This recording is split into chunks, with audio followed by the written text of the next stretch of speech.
What's good, everybody, and welcome to another episode of the What's Good Games podcast, your source for video game news, commentary, analysis, and funny stuff every Friday. I'm Andrea Renee, joined by Miss Brittany Brombacher. Hello. Oh, it's so sad. Okay. And special guest, Riana Manuel is here. Hello. Woo!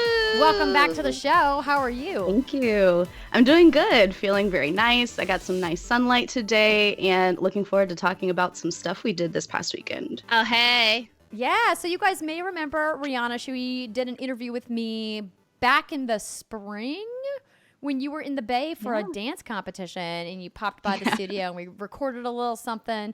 It was super fun. Or you may know Riana from her many appearances in the Kind of Funny community pages. She previously was an admin in the Kind of Funny Facebook group and is all over Twitter and Instagram. And now we're slowly getting her to work for us. It's really exciting. She joined us as our event coordinator for our Extra Life event in Fargo last weekend, and you got to see the Midwest. What'd you think?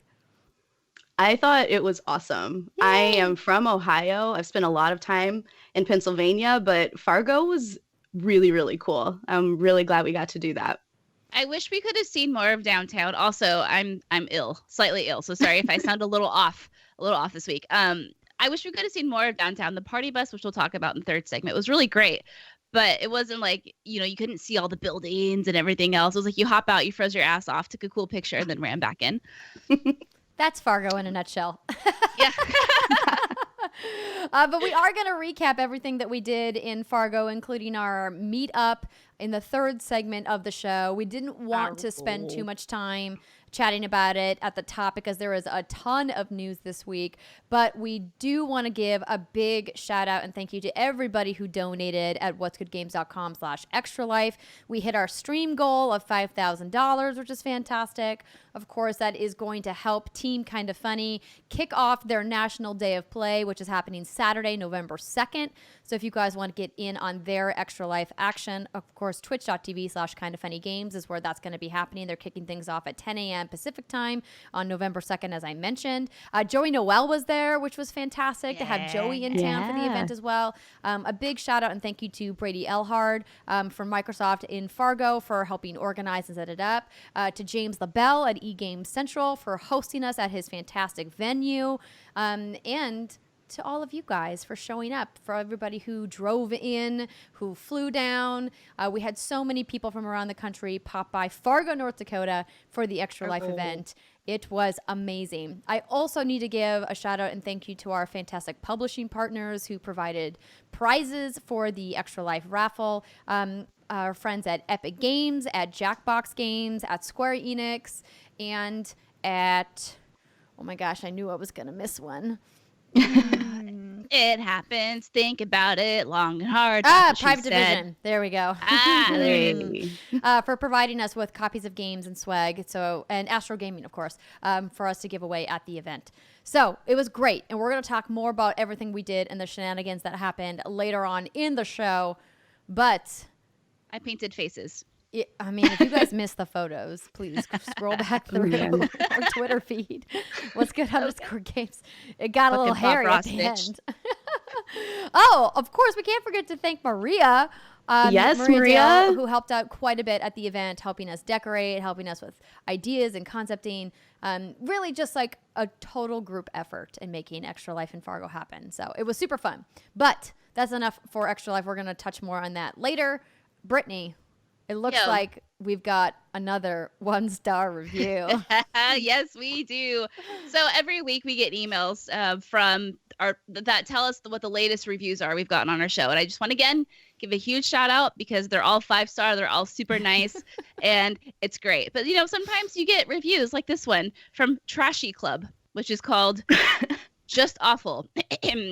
I've listened to 2 of their podcasts, and roughly 3/4 of the time, 3/4 of the times what they have, they are talking about games that they've never played or have had any experience with. They are just 2-hour-long podcasts based on hearsay with no valuable insight or opinions to add to the discussion. Just a whole lot of Mega Man? I've never played Mega Man, but this one guy says this about it. You can swap out Mega Man for just about any other title, by the way. Wow, Britt, Wow. that was really impressive. That was good. That's exactly what I sound like when I talk about Mega Man. I know. Who's the blue guy? That's exactly. Anywho, yes. So your little 5-star reviews really help us out and help offset these people like Trashy Club. Oh, it's what's kind of interesting to me is that we've been highlighting these 1-star reviews for a little over a month now, but they still keep coming in, and I don't know if it's because they truly just don't listen to the show at all, or if it's because they're listening to like backlog shows and they haven't gotten caught up to where we point out the 1-star reviews. Regardless, it's super funny to me, and I look forward to the day that they catch up. Or maybe they don't because they gave us 1 star and they're like, they listened to a single episode and they were like, nope, I'm done. They're really fun. I actually look forward to scrolling and finding these 1-star reviews. I'm like, okay, that's how you know your armor's thick as hell, is when you're like, hey, what do you have to say about us? Yeah, It's funny. exactly. Yeah. But as Britt mentioned, those 5-star reviews that you guys have rolling in help us out a ton in our podcast rankings, which mean a lot to us. So thank you so much for everybody who's taken the time to write a review. And on that note, I want to say thank you to our Patreon producers for the month of October: Alex Rigopulous, Chewy's Godson, David Iacolucci, Faris Attieh, and Mohammed Mohammed. And welcome to our Patreon community at patreon.com/whatsgoodgames. Philip Hinkle, Frank Acevedo, Mr. Zerquin, Mr. Mathematics, Luke, Kurt Jepson, Susanna Bergman. It's almost like you made that up, but it's definitely probably your real name, or it's a typo. Either way, Susanna, let us know how to pronounce your name. Cody Knight, Chase Kruger, Max Lazos, Daniel Fifield, and Michael Queen. Welcome to our Patreon community. We hope that you guys enjoy all of your rewards, like being able to get the show ad-free, or maybe you're in it for the after-hour streams, or maybe you just like Steimer's rambling vlogs. They're pretty good. They're pretty good. Those are good. So she's in Europe for another couple of weeks, so we have another special guest coming on the show next week. I guess we could probably announce that Miss Sabriel is coming on. Sabriality. Yeah. She was a featured streamer in our extra live stream. She is an Overwatch expert, and she is heading to Blizzcon this weekend. She's going to give us a full Blizzcon report next week. Oh boy. Which apparently now definitively includes Overwatch 2, according to ESPN. So excited to see what she has to say about that. And now, let's get into the news. Woo. First up, Call of Duty Modern Warfare? That's what I meant to say. It's Andrea Renoy. Yes. Listen, I haven't done that in a while. I'm very proud of myself. Yeah, Call of Duty Modern Warfare sales top $600 million in just 3 days. This write-up comes from Forbes.com. It seemed like Call of Duty Modern Warfare was shaping up to be a higher selling entry than the average for the series leading up to its release. And now with the first numbers in from Activision, that seems to have panned out. Modern Warfare has brought in $600 million in sell-through revenue. That's an important distinction to make. That's not shipped, that's sell-through. In its first 3 days of launch, a figure that echoes back to the glory days of the series to some extent. With that figure comes the following stats and records that Activision is plugging in a new press release. The 3-day total represents a larger sell-through than any Call of Duty title during this console generation. It's the top-selling premium game of 2019, meaning a $60 or more game. It's the best digital opening in Activision history. It's the best-selling COD launch on PC ever. It's the most digitally pre-ordered game on PS4 ever. It has sold the most digital copies in 3 days on PS4 ever. It has more total hours played and total players than any Call of Duty in 6 years. And they want to point out, and they want to point out that the $600 million opening weekend more than doubled the opening of Joker, the movie. Very specific point. Yeah, this is Activision's thing, right? Every year when they do stats for Call of Duty, they always label it an entertainment property, and it's the biggest entertainment property. And we've really seen this shift in video game releases move from Tuesday to Friday to really kind of capture that box office number like statistic that movies so often quote in their marketing materials. And it seems to have worked. It makes sense to me that you would release a game on a Friday to capture people going into the weekend instead of releasing it on a Tuesday and having a lot of people have to wait until Friday or Saturday to actually start playing the game because, responsibilities. But what do you think, ladies? I think this is, I mean, obviously it's very, very impressive. Not trying to ding that, but I think as we continue to shift toward digital anyway, obviously I think we're just going to see more and more records be shattered when it comes to the digital front. I've got some numbers from Daniel Ama. I hope I said that right. Zhuge X on Twitter, because he has also talked about, he compared these numbers to other Call of Duty games. So in the first 3 days, Black Ops 4, 500 million, World War II, 500 million, Black Ops 3, 550 million, Advanced Warfare, no numbers reported, Ghosts, they had no numbers reported, Black Ops 2, 500 million in 1 day, Modern Warfare 3, 400 million in 1 day, and Black Ops 360 million in 1 day. So, hey. Interesting. So Black Ops 2 really being the kind of more direct comparison here, which I think is fascinating because Black Ops really took off after Black Ops 2. And clearly Activision rode that wave all the way through Black Ops 4. But I think a lot of fans were excited about Infinity Ward's return to a more gritty version, like this reboot of Modern Warfare where the series really started for them. And they have a lot of legacy developers who worked on the original title working on the game too. I think that had a lot to do with it as well. And I think from the early review scores that I saw, it got really good, early scores. Oh my gosh, Kat, what do you want? It's the kitty. Hi. Oh, hello, handsome. Look at that handsome blubber ball. He's a cow. He is. He's getting really heavy too. I can't tell, is that a cow or a cat? It's the fuzziest cow you've ever seen. Also worth noting, the only games in history to sell through 600 million in 3 days have been Red Dead Redemption 2 at 725 million and GTA 5 at 1 billion. Oh. Gosh, it's such a temperature gauge when GTA comes in there and it's like, oh, that's cute. You sold 600 million. We sold a cool billion. Oh, God. You thought you were cool. Are you going to play this, Rihanna?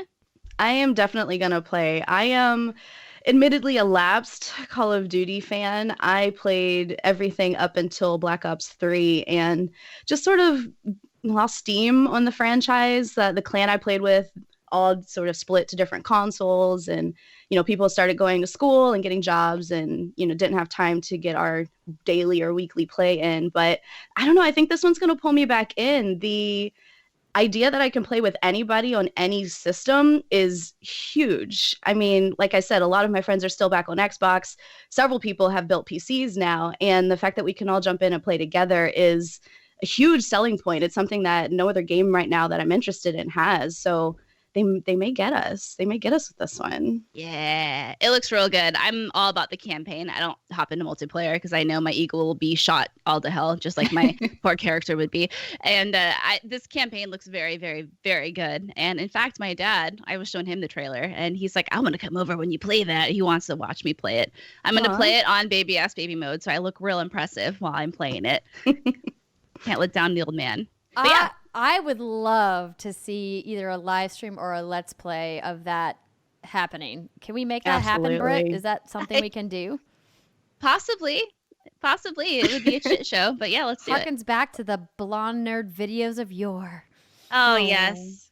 Good old days. It wasn't that long ago. Bring it back. I know. It's so, oh my God. Anyway. No time for mourning, Andrea. I know. Anyway, sorry, people who are listening are like, what's happening? Rihanna, I'm with you in like the kind of lapse, right? Like this idea that, hey, I used to really play a lot of Call of Duty and then I kind of just like fell by the wayside. I think that that's inevitable when you have a game that has yearly releases, right? It's like really tough to keep up, particularly if you're into multiplayer, unless this is like the only live service or multiplayer game that you do, or if it's one of a couple.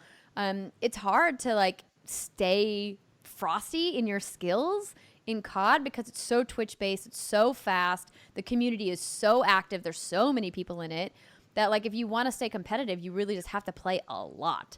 And I think that was something that was really intimidating for me as somebody who enjoys FPS but was really kind of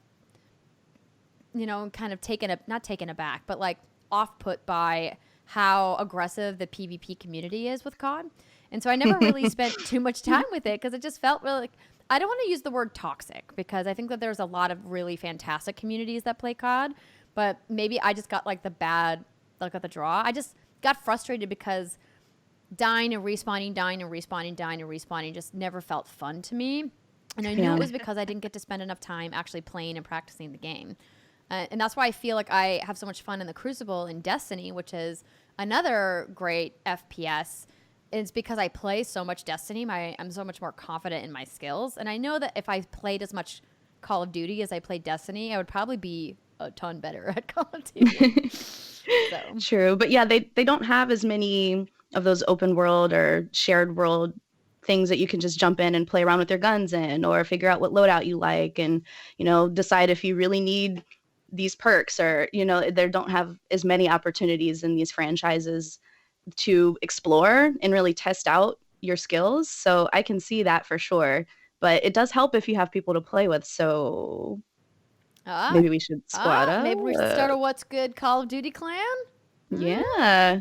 I'm sure somebody has already. And if you have, let us know. But congrats to Activision and to Infinity Ward on a very impressive financial launch. I'm very much looking forward to completing the campaign. Thank you to Activision for sending us codes over to try it out. Hopefully next week on the show, we'll be able to talk about it because my goal is to play through it this weekend. Yeah. All right. Next up, Brittany. Would you like to read this one? I'm going to say no, just because of my voice. Oh. And it kind of hurts to talk a little bit. Good point. Rihanna, would you like to read I can read this one. Yeah. I got it. So EA returns to Steam with Star Wars Jedi Fallen Order. This comes from Kotaku. For the first time since 2013, PC gamers won't have to open up to Origin to purchase a big new EA release. The publisher returns to Steam on November 15 with the release of Respawn's Star Wars Jedi Fallen Order. This is the first step in EA's return to Steam, with more games and the EA Access subscription service to follow. EA abandoned Valve's digital game store in 2013 in favor of its own Origin digital ecosystem, a move many PC gamers considered annoying and bad. That long nightmare finally comes to an end on November 15, with a joint Steam and Origin release of the next big Star Wars action game. Star Wars Jedi Fallen Order has a Steam page, the first EA game Steam page since 2013 Sims 3 expansion Into the Future.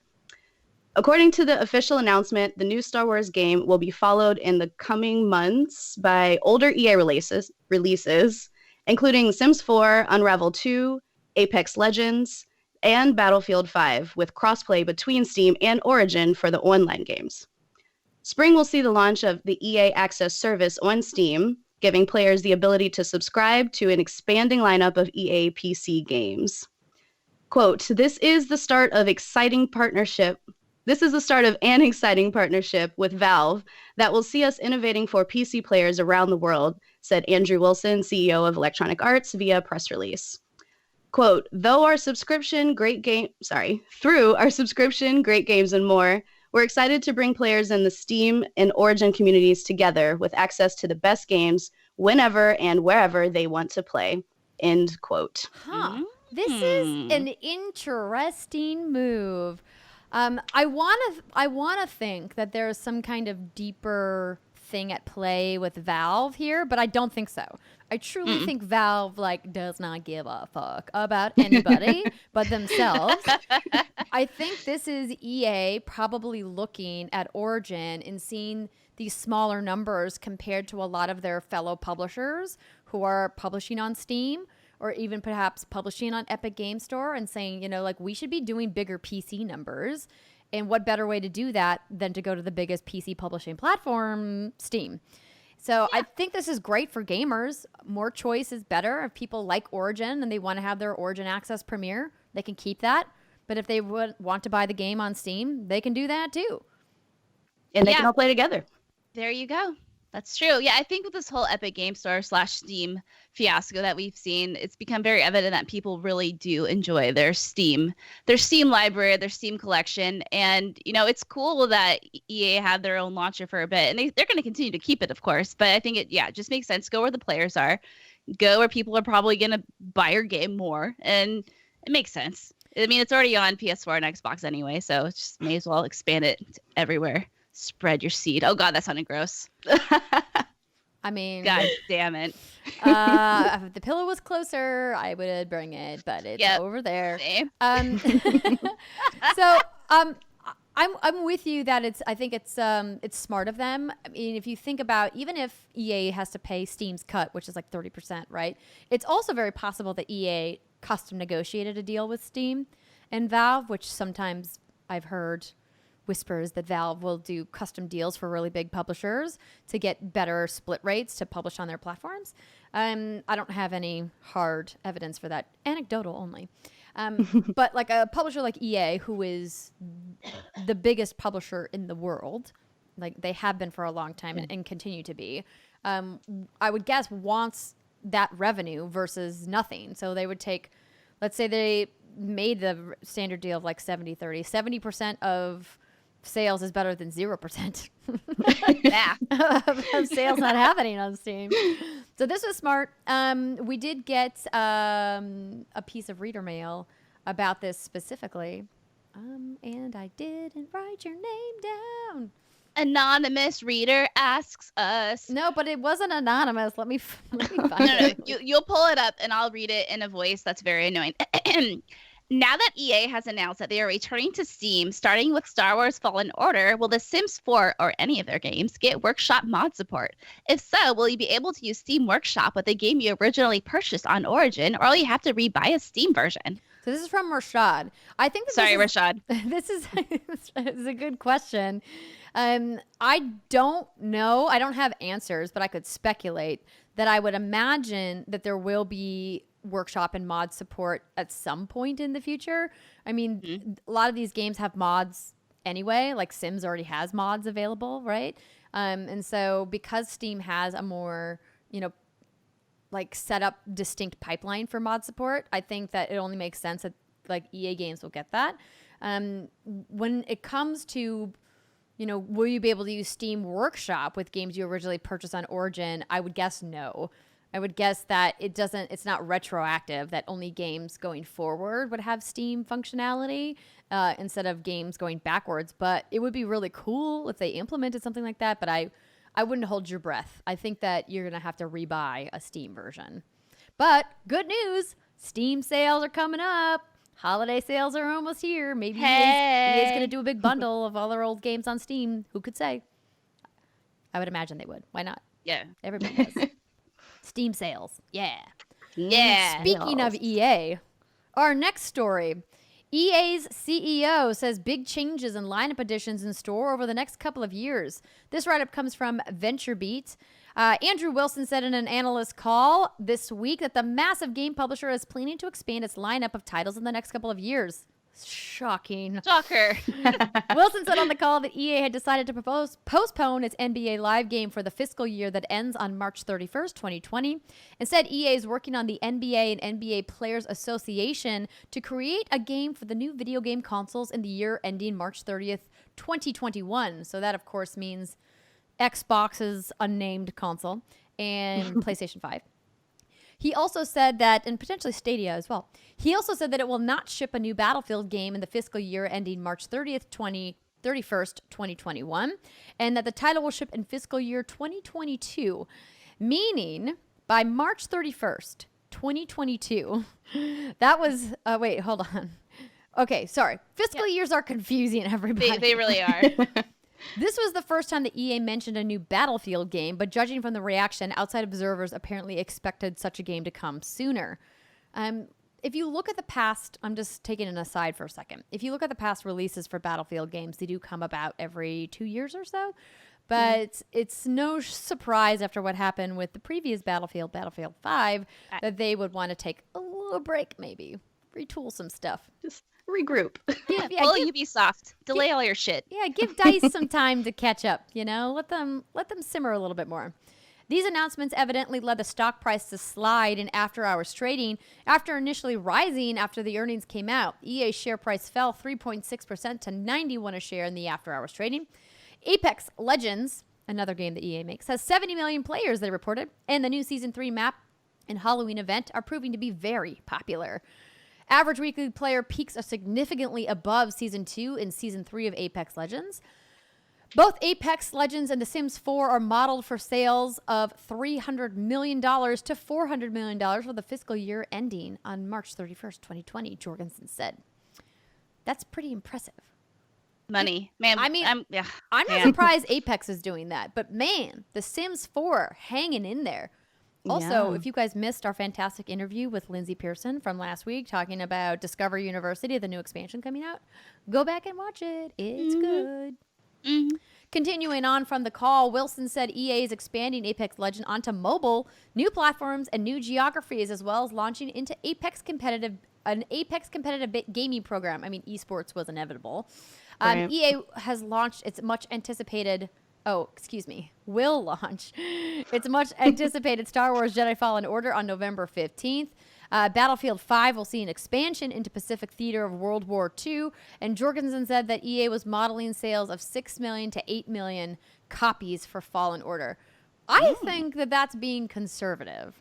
If this game is as good as it looked when I played it at the preview event, I imagine it'll do far more because it's Star Wars. And it's a single-player action adventure that has no multiplayer component, no microtransactions, nada. I'm like crossing my fingers and hoping against hope. This is the game we want to do and far exceed those expectations, right? Single-player story-driven games aren't dead. That stupid cliche things that people say. But yeah, like this is the kind of game you want to support with your dollars. And maybe you have some beef with EA in the past, but let it go. As one Disney character, was she Disney? Yeah, Disney. Yeah, she's Disney. Yes. Supports the goodness of single-player games. Also, I believe in Respawn. I think that they're good people. Absolutely. I think they make great games. I want it to be good. Please be good. Please be good. Continuing on. Let me see here the rest of this. They talk a little bit about the virtual reality game from Respawn, Medal of Honor, Above and Beyond. It's shipping. Blah, blah, blah. Dragon Age 4. A little snippet from Eurogamer. According to EA's most recent earning counts it sounds like BioWare's next installment of Dragon Age won't be released for at least another 2 years. Wow. During the call, EA's chief financial officer, Blake Jorgensen, who we've already been talking about, said the game probably comes after fiscal 22. This means the earliest we might see Dragon Age 4 is April 2022, the start of the following fiscal year. Yikes, it's so far away. So that comes from Eurogamer. I know it is far away, and it's like I want to be sad, but I don't want to be sad at the same time. We know the development of Dragon Age 4 has kind of been a shit show. It was scrapped at one point, and then resources kind of went to Anthem, and we all know how that went. Yeah. But it's crazy to think that last year we got the Dreadwolf Rises tease. Remember that? It was just like a little snippet during the Game Awards. Yeah, and right? This game ain't coming for a while, but that's okay. I feel Dragon Age is like the one sacred thing to me that if this gets botched and butchered and just isn't treated right, if you don't treat my baby fairly, we will have issues. Yeah. We've had our ups and downs already, but like we will have issues. So, okay, do your thing. Let's see that old BioWare glory. And that's how I feel. I think BioWare has so much to prove with Dragon Age 4 or whatever the official title is. I believe Mark Darrah already confirmed that it's Dragon Age 4. But I want to believe that they can stick the landing on this in the wake of people, railing against Anthem, railing against Mass Effect Andromeda, which for the record was a good game. Obviously it was no Mass Effect 2, one of the best games ever created, but I still thoroughly enjoyed Andromeda. Me too. Me too. But I think that all eyes are on them. How do you feel about BioWare, Rihanna? I have mixed feelings about BioWare. I haven't played Mass Effect Andromeda, I obviously didn't play Anthem. I'm sorry, Andrea. You didn't play it at all? No. Well, so I live with somebody who played with it a lot and actually got to end game, but hated it the whole time. So no, hated it the whole time. So it definitely did inspire me to buy a second copy for the house. I mean, yeah, I guess if my partner was like, "Yo, this game sucks," I wouldn't play it either. That's so sad to me because it had so much promise, like the flight mechanics, the javelins, it all looked so cool, and like they made some substantial updates post-launch, but it was definitely too little too late, right? Like they should have delayed the game. They should have fixed all those things and then just delayed it or launched in early access and then had an official retail launch like this fall or next spring. And then I think that game could have been saved. And I think people knew that and they wanted more time and they didn't have it. And so they did the best they could with what they needed to do, and obviously you can't ever fault developers for making it work, but I don't even know what I expect from the next BioWare property, honestly. I feel like they're almost starting from square one with me, and it's sad, but I feel like they have everything to prove at this point. Yeah. Isn't that sad? Mm-hmm. Yeah. Isn't it crazy? And it's like, I know the team is still so insanely talented, and I know they can do it. I think just reasonable expectations, a healthier work environment based on some of the things that we've read, let them grow and foster. Let them be like the organic free-range chickens that go out and make the best eggs possible. What am I talking about? I mean, everybody needs some fresh air, Britt. Wow. Including me. I've been fucking holed up in my house since I got back from Fiii-argo because I've been sick. Oh my God. Don't pretend like you didn't enjoy festering. You know you did.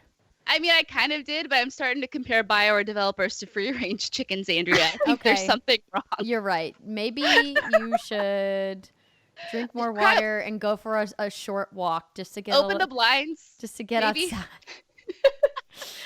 Oh, anyway, no, we'll all keep our fingers crossed. But sorry, go ahead. I think it's good that they have clearly a lot of time, and I hope that EA learned their lesson with Anthem and will say, hey, take your time.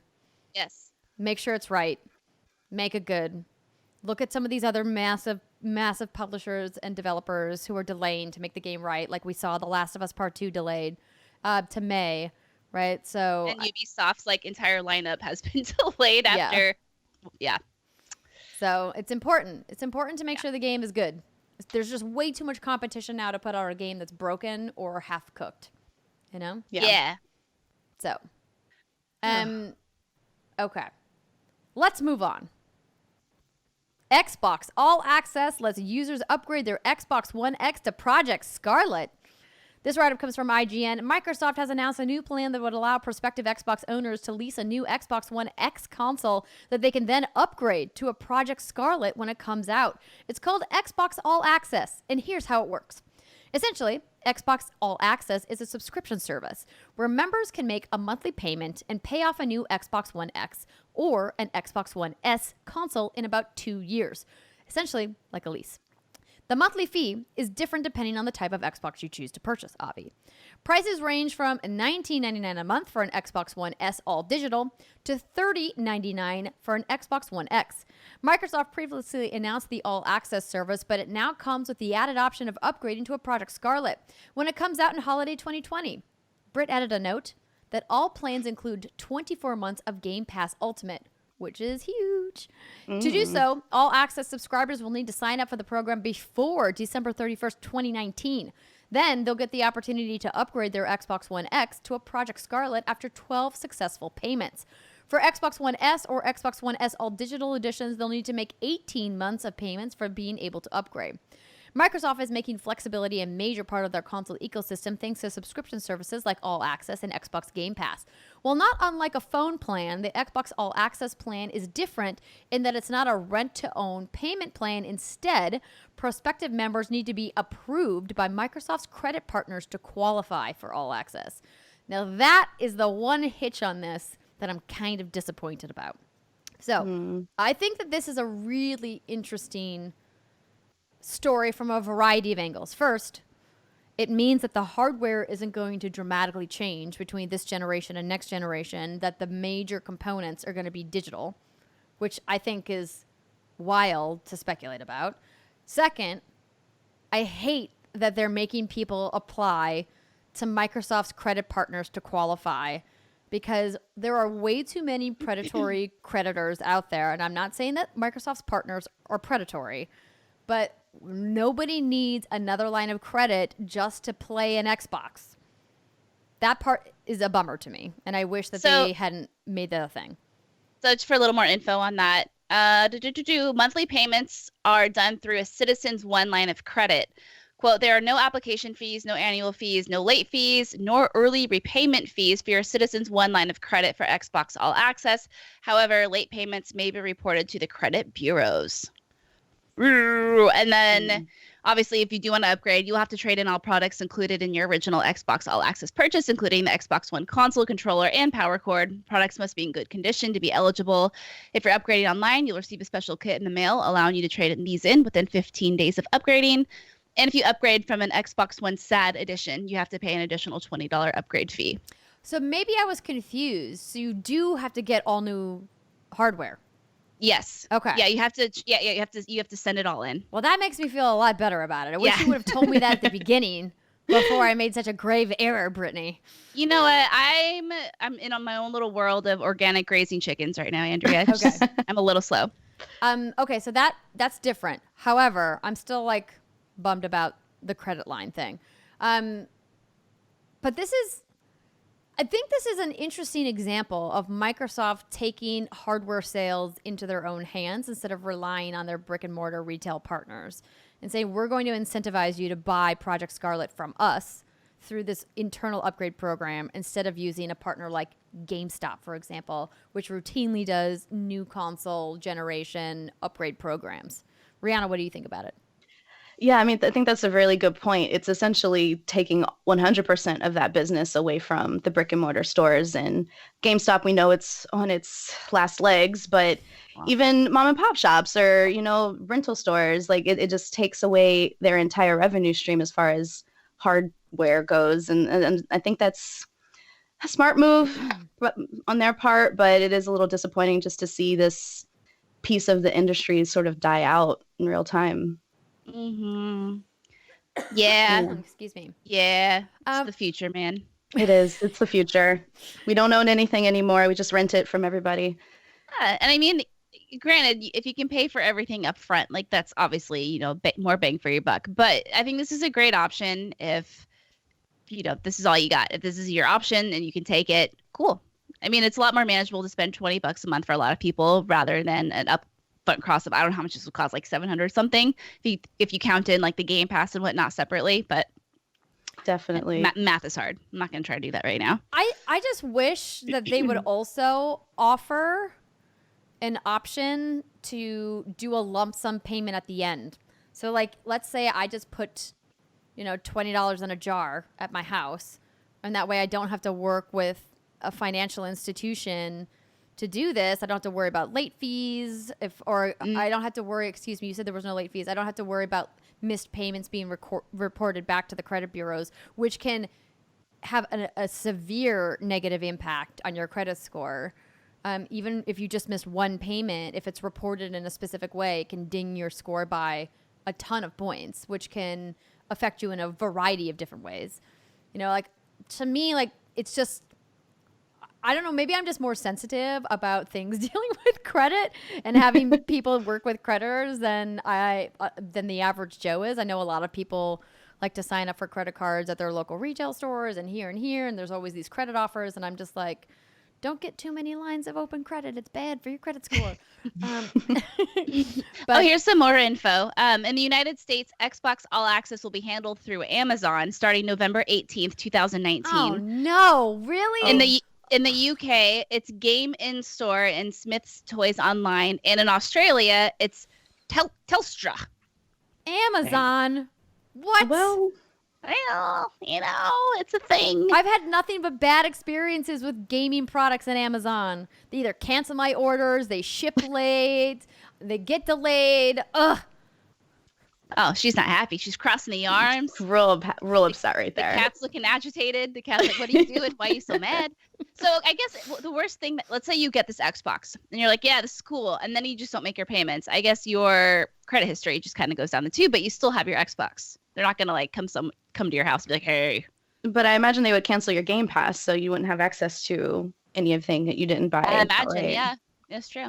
Interesting. Well, I mean, that makes sense. If you're not making the payments, you don't get the services, right? Like, of course not. Fair. I'm just thinking, so yeah, how would it, anyway, I'm trying, yeah, math is hard. This isn't even math. This is like logistics. Okay. So you have your Xbox and the Game Pass is linked to your account. If you miss your payment, assuming that part of that payment is toward they would just cancel everything outright, probably. Yeah. All right. To me, this doesn't make sense for anything except the Xbox One X. Like, do not do this for a sad edition. Like, I also just hate the sad edition and that it exists. I do. I think it's dumb. I think it's a dumb scheme. I said that when they announced it, that I think it's stupid. But like, we're at the end. We're at the end of the generation. If you're going to buy a new Xbox now, get the Xbox One X, do this program, and then trade it in, or wait it out, man. It's coming next year. It's just, some of these marketing decisions. I would love to be a fly on the wall of the boardroom where the people around the table were like, okay, I've got this great idea, you guys. Here's how it's gonna go. Is she frozen for you, Rihanna? No. She's frozen for me, and she's making the best face possible. Okay, take a screenshot. No, nobody's frozen in my window, thankfully. Dang, I missed it. And I feel bad because like I know that I'm being kind of sassy about this right now. And I have a ton of friends who work in the marketing team at Xbox, and I love you guys. I really do. Maybe I'm missing like the win here. Maybe one of you can be like, but Andrea, why didn't you think about it this way instead? Honestly, I don't see it. And I don't get why you have to sign up by the end of this year when it doesn't come out until the end of next year. I think it's because they want to make sure you make all the payments. So if you make a year's worth of payments, then maybe, I mean, I don't know. That's the only correlation I could draw is if you start by December 31st, in theory, it will be out that time next year when you've made all of your payments, and maybe then they can justify, because then you put how much money into it, and then they're like, okay, here's like, but who's doing that? Like, real, honestly, who is going to do that? Who pays a year for a car that they can't drive until 2020? I mean, holiday 2020. Layaway programs have been popular for a long time. They're not as popular now with online shopping as they were before the advent of online shopping, right? The idea that you put a little bit down, and you pay, and then once you're ready to pay it off, you can pick it up. But I think that they should have at least extended it to January, even if it meant that they would add an additional fee if you sign up in January, because January is such a popular month for people to spend gift cards and gifts and money that they got as holiday presents. Mm-hmm. And so if you think, oh, hey, I got, maybe I got like a $100 gift from, like my parents or whatever for Christmas, that I can then, but you don't know what you want and you wait until January to spend it. Or give the option for people to pay the back pay, like if they wanted to do it later in the year. The whole thing just is like a head scratcher to me. Yeah, I think we need someone who uses this and can benefit from it to let us know why it works for you and why it's ideal for you. Because clearly, we're not totally understanding it. Yeah, I don't see it. We just need to see the light. Someone show us the light. Show us the way. Contact at whatsgoodgames.com. Write us. Let us know. We'll read it on the show next week. We'll be like, we were wrong. This person explained it all to us, and it makes sense now. That's what we need. Okay. Moving on. Rihanna, you want to read this one? Yeah, sure. So PS4 is now the second best-selling console ever. This story comes from GameSpot and says Sony has detailed its financial results for Q2 2019, which is the 3 months ending September 30th, and revealed the PlayStation 4 has shipped 2.8 million units worldwide in this time frame. This figure is slightly down from Q1 2019, when the console shipped 3.2 million units. However, the figure is enough to make the PS4 the second best-selling console of all time. As confirmed in July 2019, the PS4 reached 100 million units shipped milestone. And combined with the numbers from Q2 of 2019, that brings it to the total of 102.8 million units, with the number from million units, edging the PS4 past the performance of the original PlayStation. However, the PlayStation 2 still remains the best-selling console of all time, with over 150 million units. Oh boy. So here's the top 5 consoles, home consoles. Obviously, handhelds aren't included in this. So PS2 is at 155 million, PS4 102.8, PS1 102.4, the Wii at 101.6, and the PS3 at 87.3. There's a lot of PS in that top 5. There's 4 out of 5 are PlayStation consoles. 1, 2, 3, and 4. That's crazy. That is wild. Well, congratulations, PlayStation. Yeah. That's fantastic news. It's always interesting to see. I'm trying to see how many units the Xbox 360 sold. I think it's just estimates. I don't think Microsoft ever officially said. No, I don't think so either. In June 2014, Microsoft reported it had shipped 84 million 360. No, anyway, I think it's just interesting because I remember those eras, that bygone time when it was kind of the general consensus was Xbox 360 dominated that generation, right? That was the console, and then I think we all forget that PS3 came out on top, man. They had a resurgence at the end of the console generation where they fixed a lot of the things that were kind of broken about their platform and like their UI and the online infrastructure at the beginning of the generation, and then we got games, like Uncharted 3 and The Last of Us and some things at the very end of that generation that I think really helped them surge. And again, we don't have like complete details because Microsoft has openly said we don't care about sales numbers. We're not going to report sales numbers. It's not important to our business plan. But it would be if you're on top, though. Right? It would. You kind of feel like if you were number one, you'd want to be like, we're number one. We're number one. Yeah. But this is super impressive. There was like some talk and speculation when I was at Kind of Funny when I was doing Games Daily with Tim. And somebody had written in and was like, oh, do you think the PS4 will ever be able to overtake the PS2? And both of us were definitively like, no. There's just no way. There's way too much competition now. The PS2 was like lightning in a bottle, mostly because of that DVD player. A lot of people shit was the best. Yeah, bought PS2s for the DVD player. So I would be shocked if the PS4 even got close to overcoming at the PS2. And I firmly believe that they never will. Especially since PS5 is coming next year. Yeah. I will literally like take a corner of my shorts and eat them. If it nothing that's gonna kill me. Yeah, like, I would say I'll eat my shorts, but I don't want to eat a whole pair of shorts. Like I'll eat like a little corner of shorts, I don't want to like kill myself over this, but I firmly believe. Don't. Brittany, I need you. Don't eat your shorts. Oh my goodness. I don't want to die, but yeah, I mean with PS5 coming soon too, it's just gonna slowly trickle down. But that's okay. Yeah. That's a very impressive number. Yeah. You did. Exactly. So congrats. Also, some more Sony news. We have a couple of Sony stories here. I'm going to kind of run through them since this segment is going a little long. Sony is shutting down its live TV service, PlayStation Vue, in January 2020.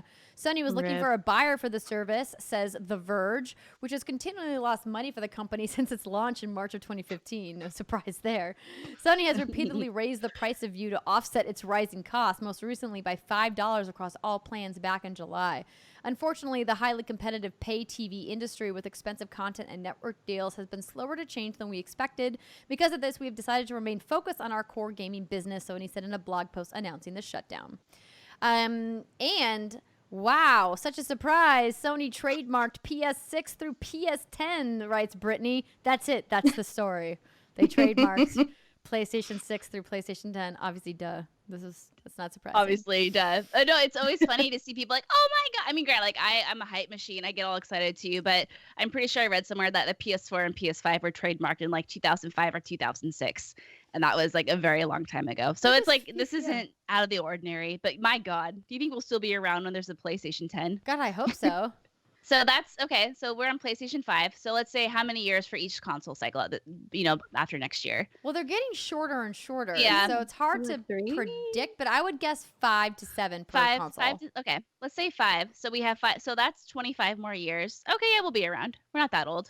Yeah. I mean, they might as well just grab 11 through 50. Why I know. not? That's what I'm saying. I mean, their I'll lawyers grab it, can yeah. afford it. Might as well. PlayStation 10. We're going to be in like our 60s and 50s and be talking about that on What's Good Games. Exactly. And like, listen, PlayStation 15, the entire world will be underwater. So maybe don't do that one. Want. Listen, our water world future is going to happen. Okay. I'm here for it. No, Water-resistant consoles. You just want the seal bandos in your life, Andrea. Of course I do. And I threw this last story on here just to give it a little shout out because I think it's a really cool story that came from Xbox Wire this week. Ninja Theory has announced the Insight Project, Gaming the Mind to Master Mental Health. So this write-up comes from the Xbox Wire. They announced Insight Project, an innovative R&D project at Ninja Theory that they have grand ambitions for. In 2017, Ninja Theory released Hellblade: Senua's Sacrifice on PlayStation and PC platforms and later to Xbox One, Nintendo Switch, and virtual reality. It was headed by Tameen Antonides, a co-founder and the creative director at Ninja Theory, under the guidance of Paul Fletcher, psychiatrist and professor of health neuroscience at the University of Cambridge. The game received universal acclaim for its depiction of a warrior with severe mental health issues and was described by Wellcome as the best representation of psychosis in any media. It went on to win widespread acclaim, a bunch of awards, and after its release, Tamim and Paul have continued discussions on how games can go beyond representing mental illness and distress and how they play a role in promoting mental well-being. These discussions have resulted in the Insight Project, an ambitious combination of technology, game design, and clinical neuroscience brought together with the aim of generating strategies to alleviate mental distress. The Insight Project will take shape over the next several years, but it's being announced early to encourage an open and transparent approach to its development. It is an exploratory but experimentally guided project that aims to deliver a mainstream solution to help treat mental suffering and encourage mental well-being. They plan a program of gaming, technological, and scientific development that will lead to self-contained, individualized, and absorbing game experiences within which people can become an expert at recognizing, responding to, and ultimately controlling their own fear, anxiety, and other negative subjective experience. The work will be underpinned by rigorous scientific principles to ensure its effectiveness and validity and will adhere to strict standards of ethics and data management. This approach will be widely and conveniently applicable, flexible to the needs of the individual, and critically enjoyable and absorbing in ways that will ensure enthusiastic engagement, leading to market and sustainable change. Wow, they really got a communications professional to write this for them. That's a lot of 50-cent words. Our goal is to create and inspire a movement and help mental health treatment to go mainstream. We hope you'll join us on this exciting journey. Very cool. Very, very cool. That's awesome. Yeah. Hooray Yay. to mental health. Just another shout out to takethis.org, a charity we have done a lot of work with that also focuses on making sure people have the resources they need to cope with and deal with any of the mental issues they may be facing. It's good to see a company like Xbox and a developer like Ninja Theory jumping into the fray and saying, we want to make things better for people. Let's do something backed by science, infused with game innovation. I think it's fucking awesome. Yeah, it really is. Okay. And that's going to do it for our news segment for this week. When we come back, we're going to talk about what we've been playing. It's kind of a weird selection this week. It really is. Stick with us. We'll be right back.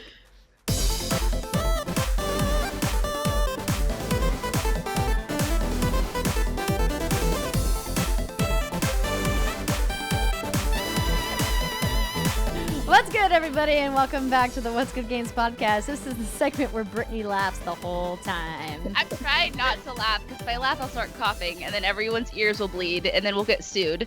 And I guess that's why we have insurance on the company. Escalated. Let's not hope that happens. This is where we talk about what we've been playing. And this week it's brought to you by patreon.com/whatsgoodgames. We've already told you how great it is to be part of our Patreon community. And if you sign up, we'll give you a shout out on the show next week just for signing up. We've got an ad-free tier. We've got a tier where you get fantastic postcards handwritten by us. We've got a tier where you can get autographed photos.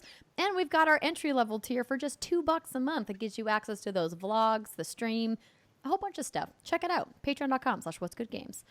So Brittany and I have been playing Death Stranding. Copies of Death Stranding have been provided by Sony Interactive Entertainment. I need to make that clear right up front. However, neither of us has been able to finish Death Stranding because it is an incredibly long game.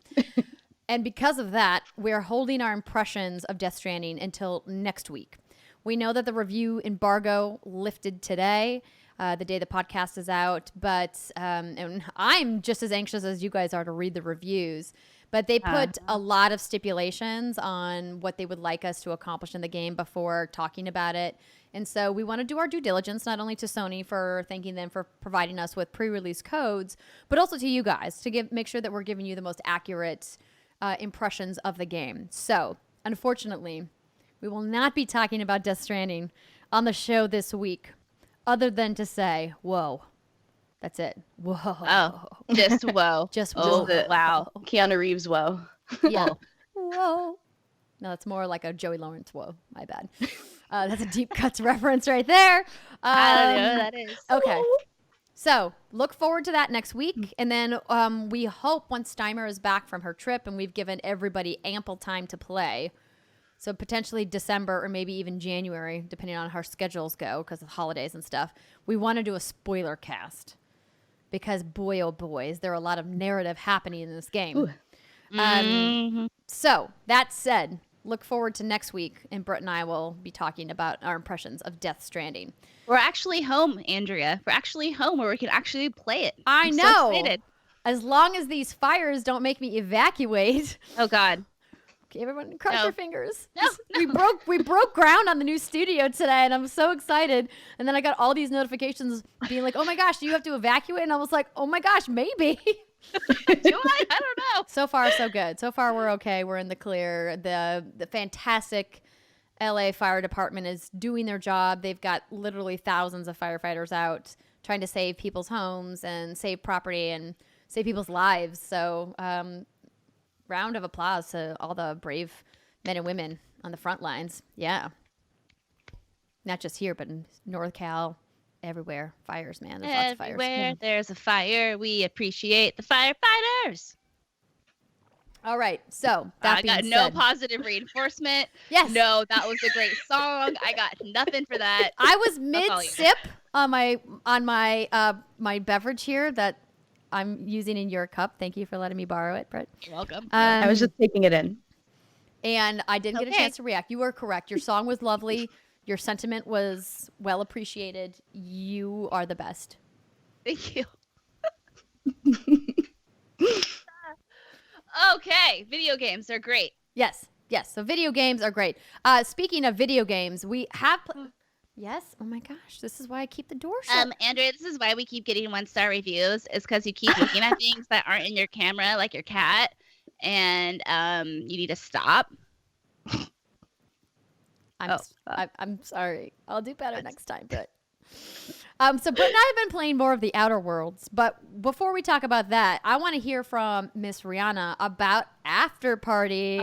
Yeah. So this is a game that we were super excited for. We've talked about it on the show several times. It's from Night School, this really fantastic team of devs who we've gotten to meet and interview a couple of times in their preview coverage of the game. It features friend of the show, Janina Gavankar, and a bunch of other fantastic voice actors as well. So, Riana, are you loving it? Are you hating it? Tell us all about Afterparty. I'm loving Afterparty. So I've played maybe 5-ish hours so far. I'm sorry. I'm trying not to laugh. I'm just looking at his cat. The funny part is that they can't see it because I have the shot cropped in OBS. Can you see his paws? Yes, that's why I'm cracking up. He's like, Mom, he's trying to climb up. So this is what he does, even when we're all just hanging out doing our shoots or whatnot. He'll just like walk up, even does it to Steimer and I. He'll just walk up and like Mufasa, like your leg, like he's getting ready to like fall off the cliff into the herd of wildebeest. Anyway, it's really cute and it's startling as hell. And he will not give up until you give him the attention he wants. Yeah, and that's that. Sorry. Okay, Afterparty. Sorry. Right. Afterparty. I'm loving Afterparty. I've played, like I said, about 4 or 5 hours so far. And for those who don't know, Afterparty is, I guess, a side-scrolling. It's a game where you're talking to people, you're making decisions, and you play as two different characters, Milo and Lola. And essentially, you're in hell. You figure out that there is a loophole that maybe can get you back to Earth, and it's only if you can outdrink Satan. So the premise obviously lends itself to a lot of comedy, and it's very irreverent. Do not play this one around the kiddos. It is not for children. But it's really interesting in the mechanics that they play around with. So the essential game loop is you go up to a bar, you get a drink, you figure out which one you want to take. Different drinks give you different types of extra dialogue options. And then you play out a little scene and try to figure out what someone wants or get somebody on your side or convince someone to give up something that you need. And, then you move on to the next challenge. And it's a very fun loop in obviously dialogue trees and making decisions between what somebody wants versus what you are able to give them is always a fun little adventure game loop. But the additional twist of getting drunk before you do it is just really fun. And the writing is super clever. The voice acting is fantastic. And it even has a lot of like in-world notifications pop up, sort of like in Persona 5 or even in City Skylines, where you can see people reacting to what's going on in the world around you. Ah. And they'll even comment on what you're doing if they're, overlooking or listening into your conversation. So it's a very clever game, and I'm having a lot of fun just figuring out the additional lore behind this world that they've built. Hell. So because I think, was I with you, Andrea, when we played this? Yeah. Okay. We were at the Idea at Xbox event at GDC, I think, when we played it the first time. Wow, that was a while ago. So if you have certain drinks, it gives you certain buffs, right? Does it up like your flirtation game? Okay. So that's cool. So there'll be like a flirtier drink, or there'll be a drink. There's one where it helps you quip in like an old English voice. Oh my God, that is the drink. Like you just start making one that makes you talk strange like a pirate? comments. I think there's a pirate one. I haven't seen that yet, but I do remember seeing that in a preview or commercial. But they mix it up at every different bar. So each time you go to a new bar, there's some new drink options. And there's always usually like a liquid courage version of, this just gives you some additional bravado. But then they have an additional twist where, depending on which character you are, you can flirt with certain people and they really like it or they really don't like it. And it's just fun to play around with those different mechanics. And so like I'm really looking life. forward to replaying it. Yeah. Like real life. Just like real life. So are there any consequences to pissing people off? Like any permanent consequences? I haven't found any yet. I don't think I've gotten anything wrong so far. Yeah, look at you, overachiever. I mean, she's like, I'm pretty okay at games. Hey. No, but I know that there are some obviously challenges that you can fail, but I think it allows you to progress regardless. There is a second sort of layer of what's going on that I won't spoil for people who are interested in going in a little more blind, that will reflect your choices and maybe some of the wrong choices you've made. And I'm not exactly sure how that plays out yet, but it's really interesting to see how the game reacts to what you do. I'm so excited to play this. I know, me too. I can't wait. And it's really good on remote play. I've been playing on my phone today from the living room over here in the office, and it's actually pretty decent. You're using the PlayStation Remote Play app on iOS? Or no, you've got an Android. Yeah, I use it on Android. There's nothing wrong with that. You can be an Android user and be proud. There's more of you than us. It's fine.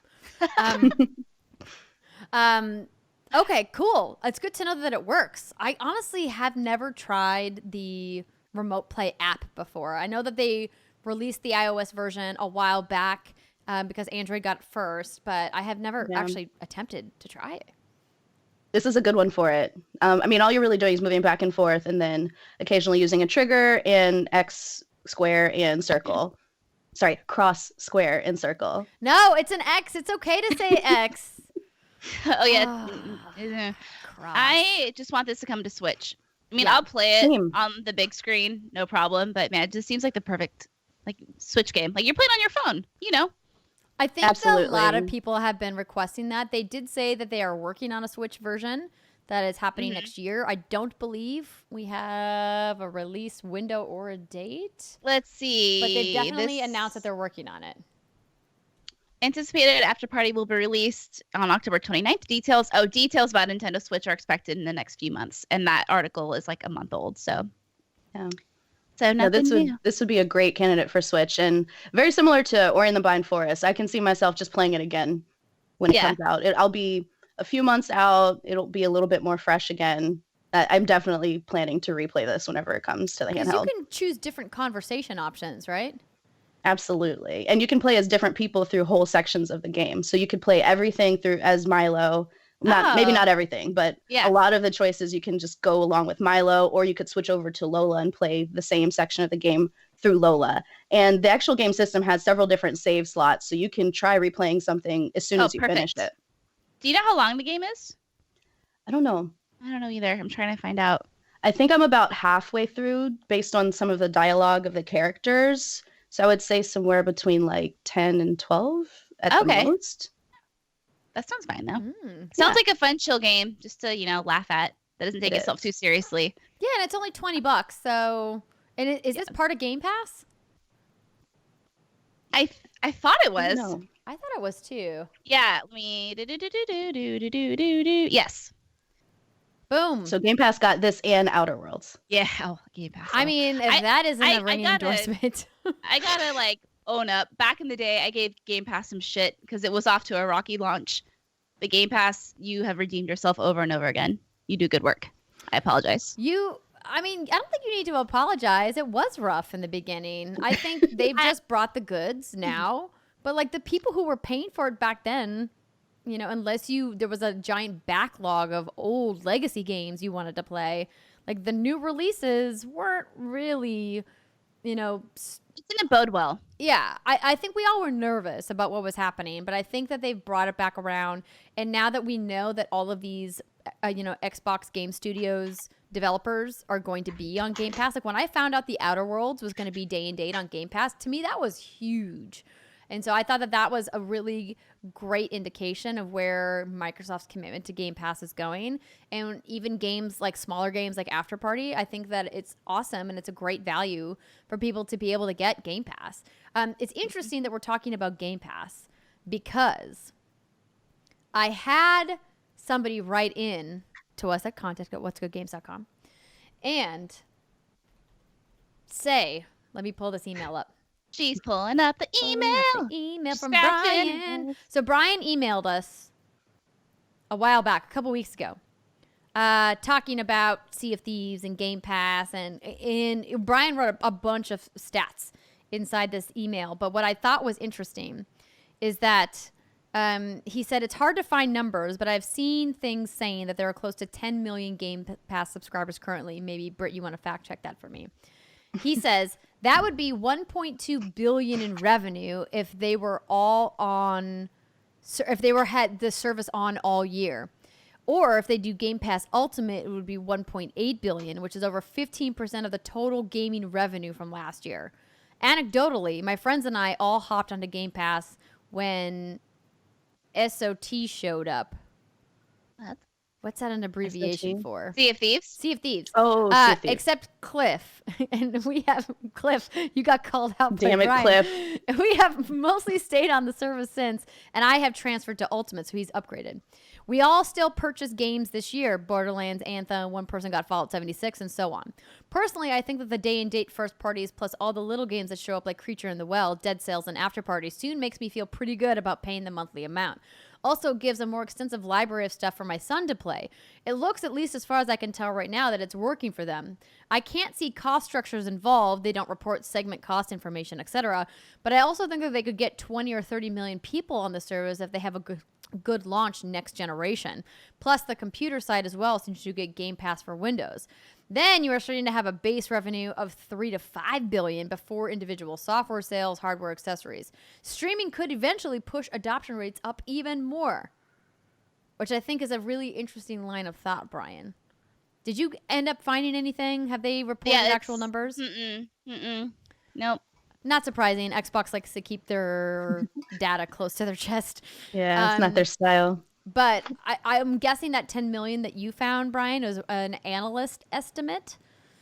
But we know that there's roughly 30 to 40 million Xbox Ones in the wild at a minimum, based off reports we've seen from retailers, not from Xbox themselves.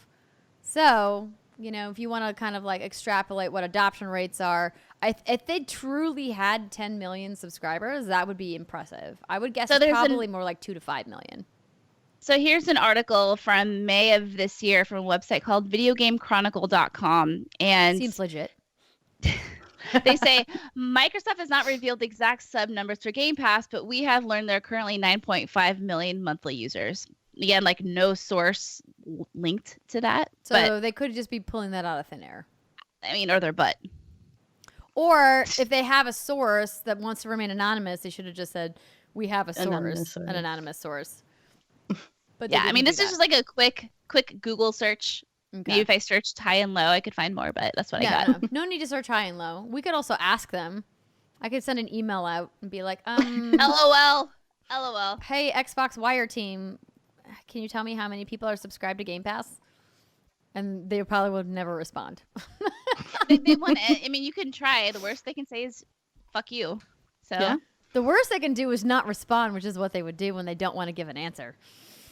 Would you rather have them not respond, or would you rather have them say fuck you? I'd rather have them say fuck you, quite frankly, because that would make a great story. That really would. Well, I'm glad you're liking Afterparty, getting back to it, and that's great because it's a game I really want to play. But like, hot diggity damn, where am I going to find the time? I don't know. Doesn't matter. So many games, so little time. But we're going to play. We will. Because Night School provided us with codes to play, so we're going to play. Yeah. Anyway, Britt, do you want to keep talking about how much we love the Outer Worlds? I mean, because I feel like I could talk about that for a whole segment. We talked about it for like 45 minutes last week. We did. Or whatever week that was. I don't really have much more to say, but I'm now level 21. Yeah. So I'm getting up there. What are you at now? I'm at like 24. Okay. So we're close. Yeah. I haven't had much time to play anything recently because we were out of town. We were in Fargo for Extra Life. I brought my Switch with, didn't play it. I think I played like a couple of minutes of what is the game I have right now that I'm working on Switch?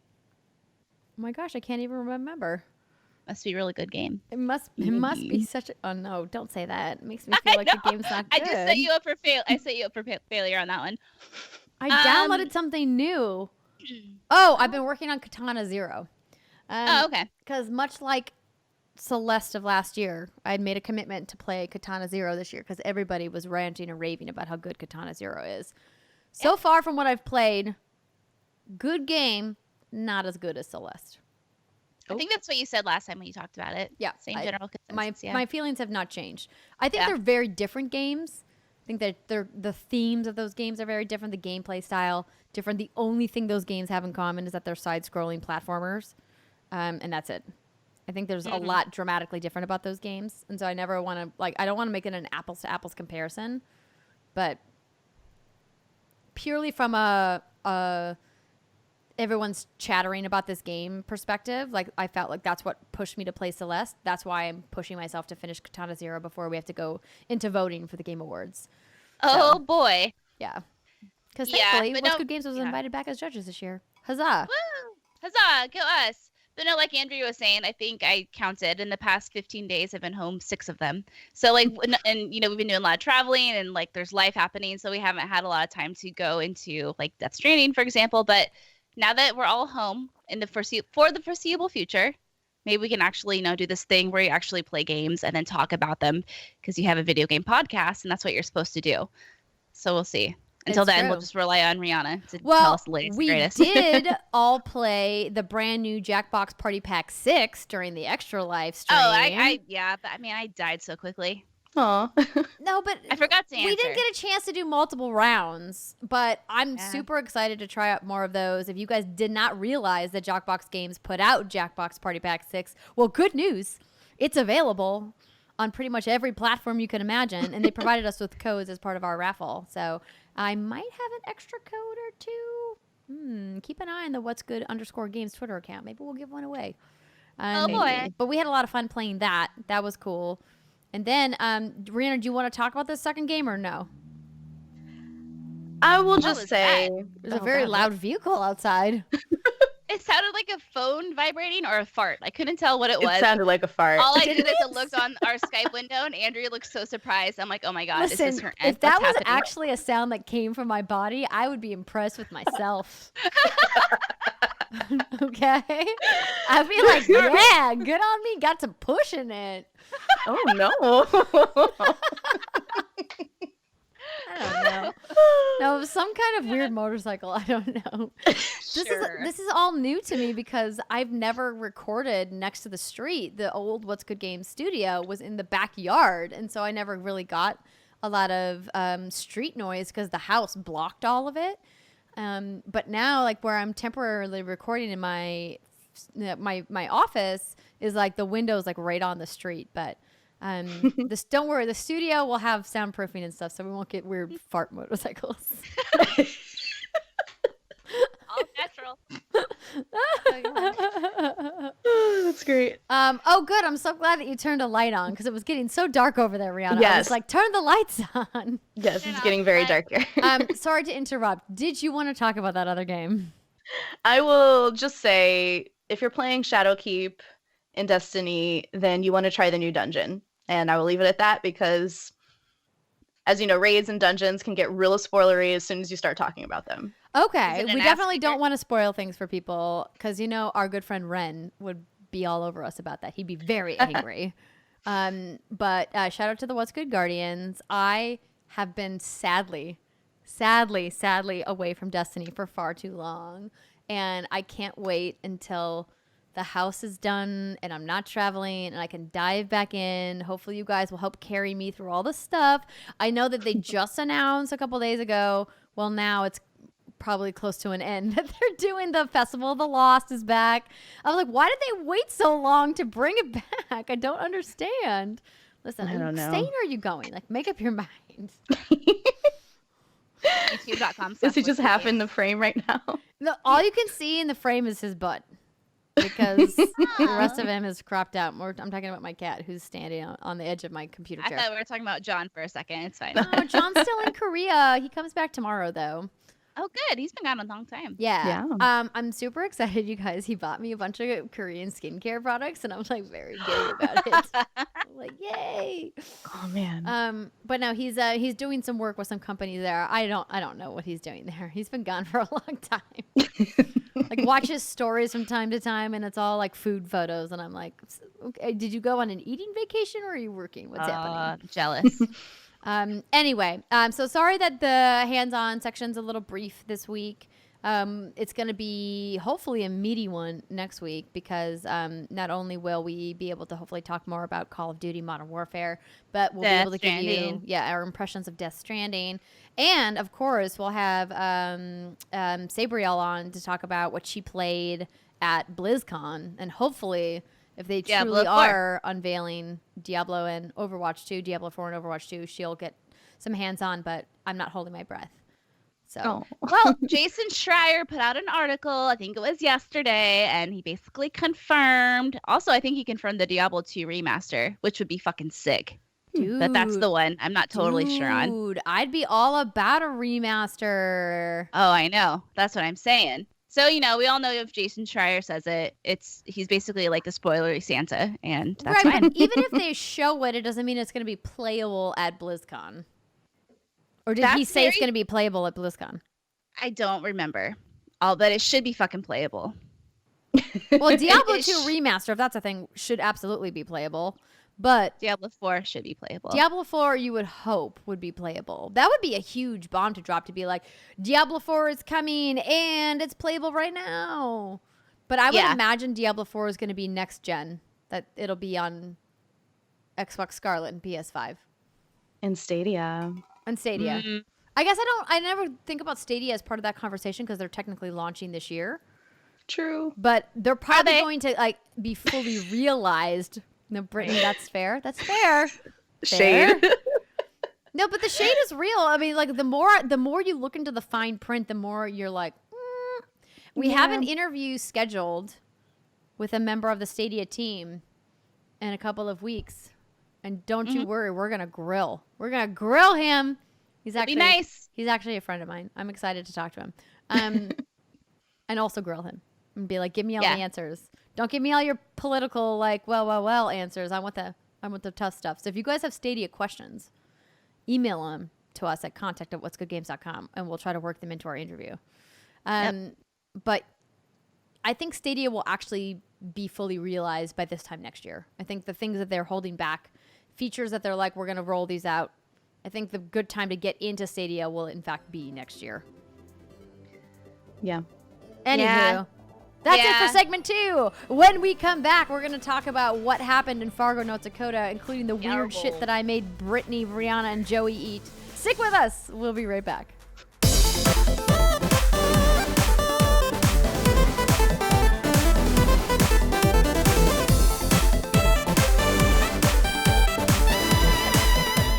Welcome back, everybody. It's the third segment of the What's Good Games podcast, and today we're talking about our experience in my hometown of Fargo, North Dakota, as part of Extra Life 2019. I'm sorry, Brett, what was that?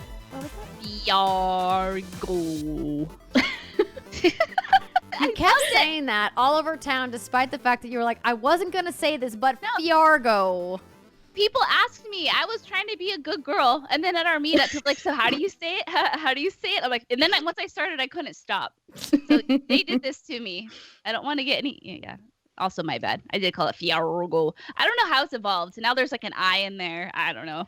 You did insert additional vowels that don't exist, but that's okay. But no, the Canadian accent that Fargo is known for is all about the O's and the A's. And there are certain words, of course, that bring it out. Maybe I should try to do most of this segment in my Fargo accent. So did you legit have one and you had to untrain yourself when you moved? It's hard to know exactly how thick my accent is. The kind of comical Canadian / Minnesota accent, which is really what it is. It's more of a Minnesota than a North Dakota accent. But really, any of the states that are along the Canadian border kind of like pick up that same kind of sound. Wasn't as prevalent when I was younger. Again, it was just specific words. Sure. Because you really don't sink into that until you've been in the state for a really long time. Like the older you get, the more the euphemisms and colloquialisms and things, the regional dialects and the regional like phrases really make their way into your vernacular and your colloquialisms, right? But because I went to broadcast school, I learned right away about trying to have that more traditional English pronunciation on a lot of words, and not like British English, like American English. Holy gov. Yeah. Right. Obviously, like, news anchors in New York and news anchors in California have the same sound because they work to make sure they don't have a regional dialect. And it became apparent when I moved to California that there were certain words that I just needed to eliminate, like the word pop. So soda has different names no matter what. Pop is fine. Okay, we're not going to come to pop. Girls. No, pop is not fine in California. If you live in California and you call a soda a pop, you get the side eye. Okay, Riana? Pop may be fine in Seattle, but pop ain't fine down here. I get the side eye. That side eye. I don't want no side eye in my life. I ain't got time for that. But it was funny because I don't remember who it was at the meetup. And I'm sorry I'm not giving you proper credit, but somebody at the meetup was like, "Oh, it's called pop because in the winter it freezes in your car and goes pop." And I was like, "That's not no, come on, that's not the real reason it's called pop." I feel like that kind of works. That. I mean, it works. I don't know if that's true. I don't know if it's true or not. Dirty pop. Oh, throwback. Okay. A little in sync. Let's go. But it was really fun. So, Brittany, tell me about your impressions of a weekend in my hometown. I felt very much at home because it reminds me a lot of where I live, where there's not a lot of high rises. I think there's maybe like one or two, and they're very recent. A lot of the things are spread out.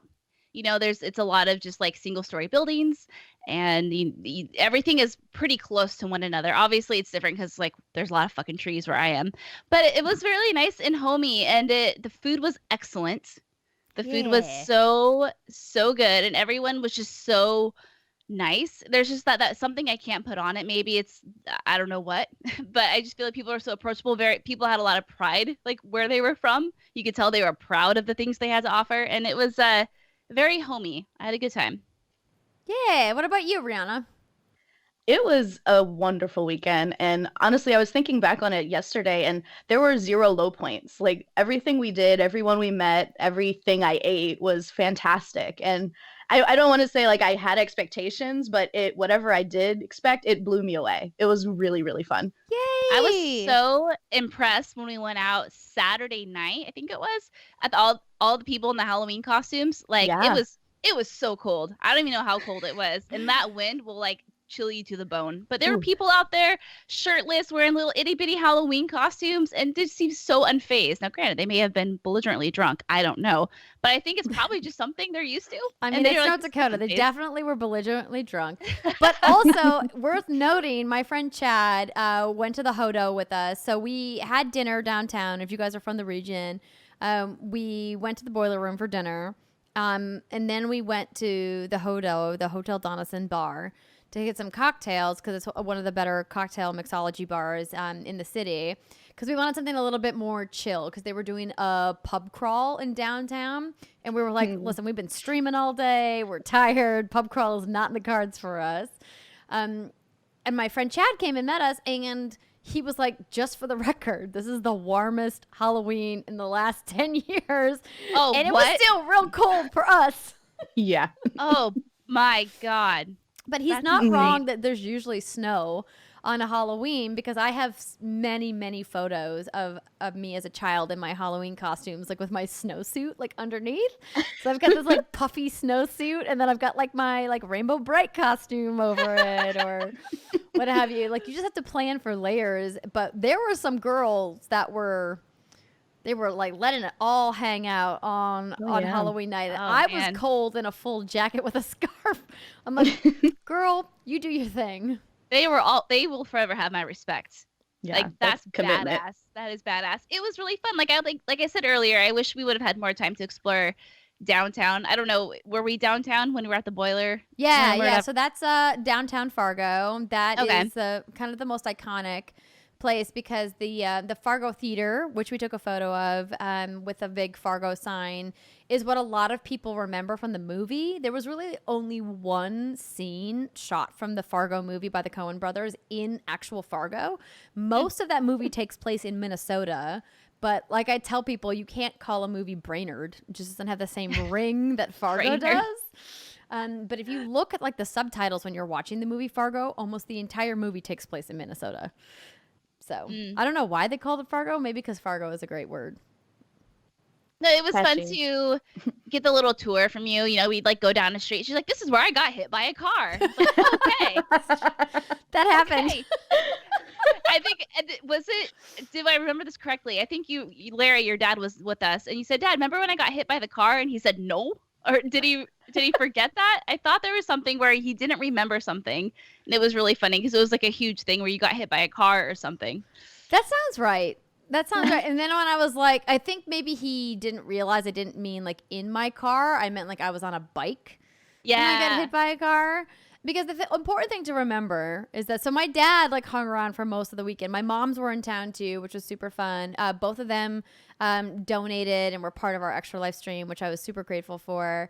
But what was interesting though is like for people that don't know that my parents were divorced. So my parents got divorced when I was 1, but they remained really good friends, which I was super grateful for. And so there was a lot of things that I experienced that my dad only got like after the fact, right? Because my primary guardian was my mom growing up, because she was my primary caretaker. But my dad was absolutely a huge part of my life and was there and super supportive of me my entire life, and he was the reason I started playing video games in the first place. And I mean, it could be extrapolated that the reason I have this job and I'm literally talking into a microphone about video games right now was because he put video games into my life. So it was really exciting for me to have him at the meet and greet, and so he could, talk to everybody. And I apologize if he was, a little inebriated. We all were. Listen, We all were. We all had some good heart-to-hearts with good old Larry that night. That was a good time. So many people came up to me and were like, "Your dad told me this story," and I was like, "Oh no." It was so good. So if you got a good story out of my dad, good on ya. Next time, Put a gag order. Be like, no stories, Dad. No stories. No, all the stories. So it was really great also to see a lot of your family. It reminds me a lot of my family when we all got like the pull tabs. Oh, I think I still owe you $20, by the way. I have not forgotten. I totally forgot about how on earth, you guys. I'm so disappointed. We had like almost $200 worth of pull tabs, and we didn't win a single dollar. No, nope, not one. It's like buying $200 worth of scratchers almost and getting nothing. It's like crazy. We were every member of my family who threw down to get into the pull tab. Pot was like, wait, everyone no one double checked everything. They're like, do we really get nothing out of this draw? Just unlucky, man. But that's the thing about North Dakota bars is that you can gamble in many North Dakota bars. You can do pull tabs, which is essentially like a different version of a scratcher. You can do blackjack. Some of them have slots. Barcode, the place where we had the meetup, had slots. You don't usually see poker because then people just buy cheap drinks and sit around forever. But 21 is one of my favorite things to do when I go home to North Dakota because usually you can find a table where it's like $3. Sometimes if it's a really slow day or if it's afternoon, you can get like $1 minimums. So you just like have a beer, you sit around, you play some cards. It's fun. You're not really winning money, like real money, but you know, it's a good way to pass the time. Yeah. It was a great time. There were no tumbleweeds. There were no, like ancient monoliths. It was nice. Yeah, it was a nice little downtown, and we had some pretty great meals, honestly. Oh, that food. Like, what was that fried egg thing? Oh, that was a Scotch egg. Yeah. Scotch egg. So North Dakota can't take credit for that. In fact, a Scotch egg is really not a super common dish. We're more known for the pickled eggs, which Joey got to try. But the Scotch egg happened at the Boiler Room. That was delicious. The food there was good. Britt got to try cheese curds. Oh, yeah. I mean, I've had cheese curds in my day, but let me tell you, these were like perfectly fried, nice and crisp, and kind of like a flaky. Oh, God, they were good. What else? I had the pickles. Was that at the Boiler Room too? No, that wasn't there. That was at the Space Aliens. Yeah, we had the pickles at the Space Alien. Yes. Oh, those are really good. What a great spot. The dusted we pickles. had that burger that the tater tot burger. Yes. Yeah, that was amazing. That was decadent. Oh. There were so many things though that I wanted you to try that we didn't have time to. We were gonna do like a taste of Fargo on the stream, and then we realized logistically it would be too difficult with the camera setup that we had, because we only had like a single wide shot. But hopefully, if we can do something next year, maybe I can arrange you to try some more local delicacies. But Riana got to try, because I think you had already left, Britt. Riana got to try some of the lefse that I brought from my grandma's house. Yeah, I had grandma's lefse. I had it when I got home from the airport. I was going to have it on the plane, put it in my bag, and completely forgot about it. But then when I was unpacking when I got home, I was like, ooh, I have a midnight snack. Yeah, it was delicious. It's so good. And lefse is essentially, for people who are like, what the heck is lefse? Imagine a tortilla, like a fresh hand-rolled tortilla, but instead of being made from corn or from flour, it's made from potato. So it's got a very similar consistency and look. And what's great about it being made from potato is that it's a bit softer. So you get a nice like medium between like a corn tortilla, which can sometimes feel a little bit mealy depending on how the corn is ground before the tortilla is made, and a flour tortilla, which can sometimes feel like a little bit too thick, a little bit too doughy. Lefse is like this like perfect like in between a corn and flour tortilla. And so you can either use them as wrap savory things in them, almost like a crepe. Or what I like to do, a very traditional way for us to eat lefse at the holidays, is to put like some really nice like table, like room temperature butter, like real butter, and then sprinkle cinnamon sugar. So cinnamon sugar, like what we used to do is we used to take like a cup of sugar and then mix the cinnamon in and then shake it together. So it's like a pre-done mixture, and then sprinkle that on it, fold it up, and then like bite into it, and it's like chef's kiss. So like a non-fried elephant ear. Yeah, exactly. Yeah. But you could pan fry lefse and We gotta stop talking about food. Yeah, I'm getting real hungry. Oh my god, I'm ready to hang up on the both of you. No, don't hang up on us. But we wanted to talk about it because it was such a fun experience for us to be able to go to that part of the country, and we're so grateful. So many of you drove in. So many of you flew in. We had people from Atlanta. We had Cody drive up from Chicago. We had Solid Snake Ocelot fly in from California, which shout out Solid Snake for the fantastic bourbon that you brought with you. And we, set him up with some Fargo beers to take home. It meant a lot to us that so many of you drove from so many different places to come and say hi and to meet us and to hang out with us from St. Paul and Minneapolis and Grand Forks and Minot. And we're so grateful that we got a chance to have some fun conversations with you, and you guys were part of our Extra Life stream. And of course, just another reminder, not that you need one, we were part of Team Kinda Funny, and all of our donations, specifically at whatsgoodgames.com/extra life, we're going to the Fargo local hospital that services all of North Dakota and Western Minnesota, the Sanford Children's Hospital. But Team Kinda Funny is raising money for the National Day of Play for Extra Life. And I believe their stream is directly benefiting the Benioff Children's Hospital, which it does every year. But I mean, it's all about the kids, the big beautiful kids, we kept saying.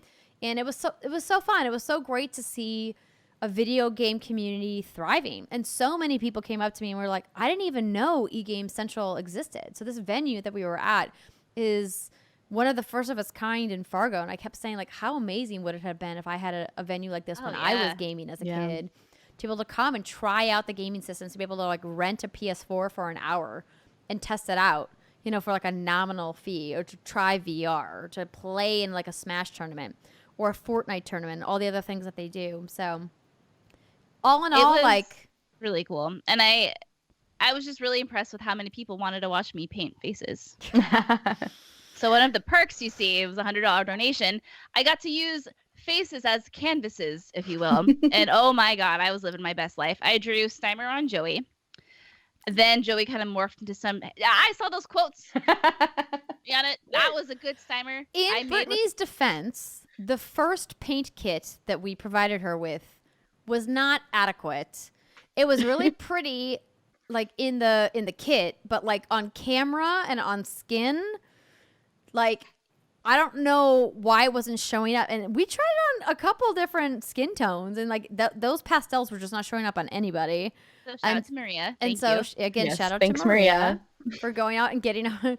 We're like, get primary colors. Black. Can we just get black paint? Black and white paint. I know, that'll show up. What else did I draw?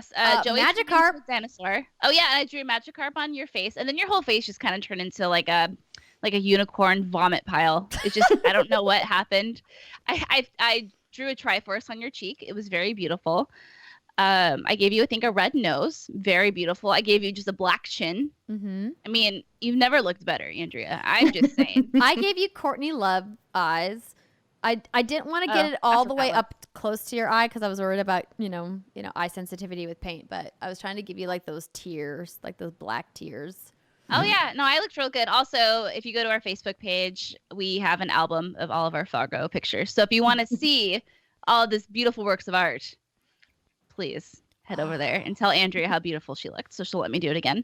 I just had a moment of the Nefla soup from Kroll's Diner. Oh, yes. And now I want more soup, and I'm never going to get it again until I go home.